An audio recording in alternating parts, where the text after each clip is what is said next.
खबर है जनपद बस्ती से। आपको बता दें, जनपद बस्ती में कुशीनगर जाते समय बस्ती कार्यकर्ताओं से परिषद सदस्य पूर्व कैबिनेट मंत्री स्वामी प्रसाद मौर्य मिलने पहुंचे। वहीं सपा कार्यकर्ताओं ने फूल माला पहनाकर स्वागत किया। जी आपको बता दें कि उन्होंने महंगाई और बेरोजगारी मुद्दों पर बीजेपी सरकार पर हमला बोला है। उन्होंने कहा कि सरकारी संस्थानों को अडानी अंबानी को लाभ पहुंचाने के लिए निजीकरण समाजवादी नेता ने किया है। स्वामी प्रसाद मौर्य ने कहा कि सरकारी संपत्ति जनता की संपत्ति, न कि किसी प्रधानमंत्री और न ही मुख्यमंत्री की है। स्वामी प्रसाद मौर्य ने कहा कि जनता की संपत्ति को किसी सरकार को निजी हाथों में भेजने का अधिकार नहीं है। वहीं स्वामी प्रसाद मौर्य ने कहा कि कांग्रेस के जमाने में डीजल पेट्रोल 56 और 65 होने पर भी बीजेपी ने पूरे भारत को बंद जाहिर किया था। स्वामी प्रसाद मौर्य ने कहा कि बेरोजगारी का आलम इस कदर है कि सरकार को 4 साल के लिए सेना भर्ती निकालनी पड़ी। स्वामी प्रसाद मौर्य ने यह भी कहा कि 2 से 3 लाख नौकरी के लिए 20 करोड़ का आवेदन बड़ी बेरोजगारी की संकेत है। स्वामी प्रसाद मौर्य ने यह भी कहा कि आज महंगाई चरम पर है और फिर भी नहीं दिख रही है बीजेपी को यह महंगाई। स्वामी प्रसाद मौर्य ने कहा कि आज महंगाई चरम पर है, फिर भी बीजेपी को यह महंगाई नहीं दिख रही है। इंडिया 24/7 लाइव टीवी के लिए धर्मेश अग्निहोत्री की रिपोर्ट। के साथ साथ इन्होंने बहुतेरी सरकारी संस्थानों को अपने चहेते निजी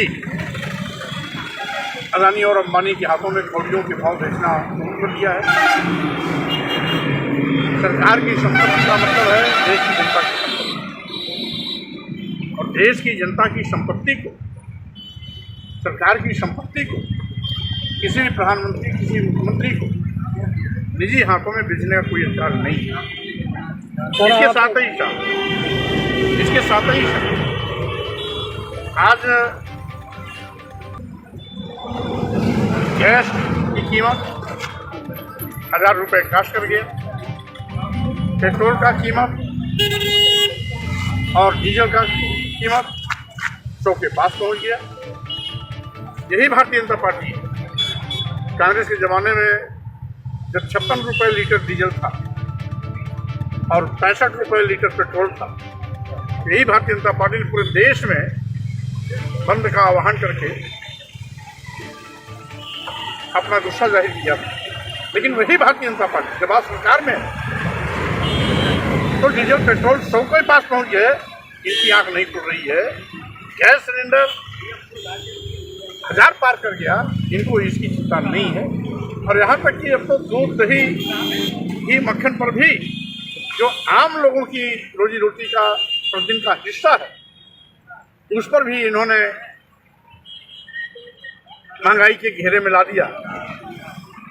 उस पर भी टैक्स बढ़ा करके टैक्स लागू कर दिया। अभी तक टैक्स नहीं था, उस पर भी टैक्स लागू कर दिया। जन सामान्य की छोटी छोटी ऐसी दैनिक जीवन की वस्तुओं पर भी आज ये सरकार बड़े पैमाने पर जबरन टैक्स थोप करके लोगों को महंगा सामान खरीदने के लिए मजबूर कर रही है। सर, आप पहली बार में पार्टी में, आज आपका स्वागत बस्ती में है। हमारे जितेंद्र पाल जी भी आप जुड़े हुए हैं। आप बस्ती में आप इन लोगों के लिए क्या कहना चाहते हैं? देखिए, क्योंकि मैं पूरी ताकत के साथ अपने कार्यकर्ताओं, पार्टी पदाधिकारियों और उनके साथियों की सम्मान को प्राथमिकता के साथ वृद्धि करने का प्रयास करता रहा। और यही कारण है पूरे प्रदेश में कहीं भी हम किसी जिले में जाते हैं तो हमको कोई जिला बेगाना नहीं लगता, अपना घर लगता है, अपना जिला लगता है। और ये कार्यकर्ता का जो स्नेह प्यार मिलता है मुझे, यही हमारी ताकत है, जिसके बलबूते पर मैं कभी जिसके बलबूते पर लगातार ये सरकार बनाने में सक्षम हुई है। आज उस पर बेतहाशा महंगाई की मार से लोग कमर तोड़ रहे हैं। बड़े पैमाने पर बेरोजगार नौजवानों की फौज तैयार हो चुकी है। बेरोजगारी का आलम यह है कि अभी अभी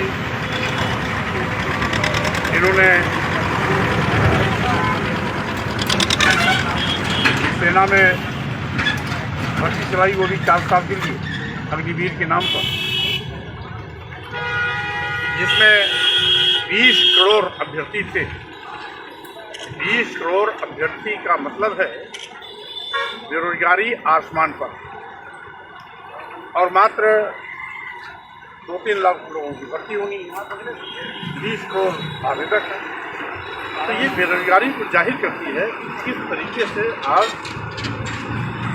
नौजवान उनकी सरकार में ठगा गया, लोगों को रोजगार से वंचित किया जा रहा है। दूर दूर नौकरियों की कोई गुंजाइश नहीं, क्योंकि सरकारी संस्थानों में जहाँ पर नौजवानों को बड़ी उम्मीद थी कि हम पढ़ाई लिखाई के बाद अच्छे ओहदे पर जाएंगे, उन सारी सरकारी संस्थानों में एक एक करके सरकार बेच रही है।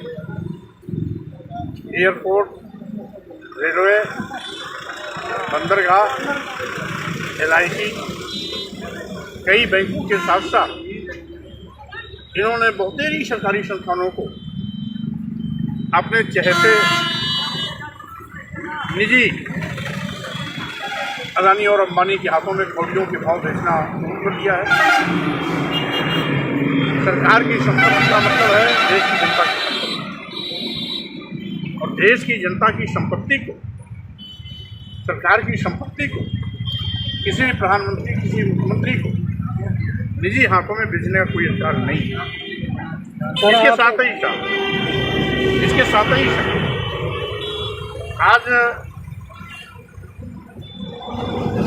गैस की कीमत 1000 रुपये क्रॉस कर गया, पेट्रोल का कीमत